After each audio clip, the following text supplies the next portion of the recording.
ভগবান কি ভক্তের কাছে পূর্ণ প্রকাশিত হন? একটি অপূর্ব প্রশ্নের অসাধারণ উত্তর দিয়েছেন স্বামী ভূতেশানন্দজি মহারাজ। মহারাজ বলছেন, ভক্ত যে, সে ভক্তের দৃষ্টিতে ভগবানের পূর্ণ প্রকাশ দেখেছে, ভগবানের অংশ হয় না। ভক্তের কাছে ভগবানের প্রকাশ।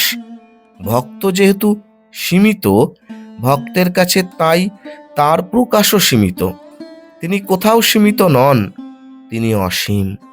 তার থেকেই সীমিত হয়ে ভক্তের কাছে প্রকাশিত হচ্ছেন অবতার রূপে।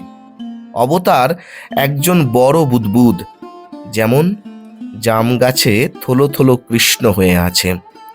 অর্জুন শ্রীকৃষ্ণকে স্তব করছেন, তুমি পূর্ণ ব্রহ্ম।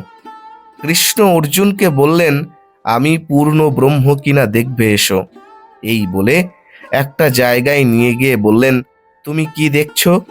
অর্জুন বললেন, আমি এক বৃহৎ গাছ দেখছি, তাতে থলো থলো কালো জামের মতো ফল ফলে রয়েছে। কৃষ্ণ বললেন, আরো কাছে এসে দেখো দেখি।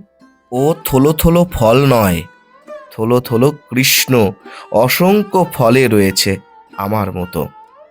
অর্থাৎ সেই পূর্ণ ব্রহ্মরূপ বৃক্ষ থেকে অসংখ্য অবতার হচ্ছে, যাচ্ছে। যখন তাকে অংশরূপে দেখছি, তখন তিনি অংশ। বুদ্বুদ রূপে যখন দেখছি, তখনও তিনি অংশ। কেন অংশ?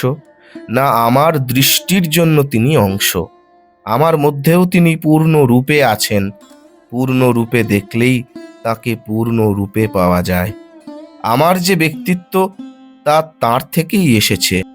যেন সমুদ্রের ঢেউ, সমুদ্রেরই ঢেউ, ঢেউয়ের সমুদ্র নয়। তোমার থেকেই আমি আসছি, আমার থেকে তুমি নও। এমনটাই অপূর্ব ব্যাখ্যা করেছেন স্বামী ভূতেশানন্দজি মহারাজ।